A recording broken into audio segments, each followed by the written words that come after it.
Good day mga bossing, no? So ngayon meron naman tayong parcel na dumating. So ito po ay mic preamp para sa ating ginawang Bluetooth speaker. Yan. So yan po ay Ziki amp.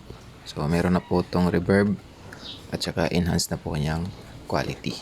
So upon checking mga boss, ito po yung laman niya, no? Yan, yung kanyang accessories. Yan.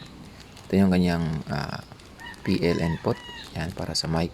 Yan, bali dalawa po yan mga boss, no? And then yung kanyang mismong board talaga. Yan. So, safe na safe yung ating CK amp, mic preamp. Yan.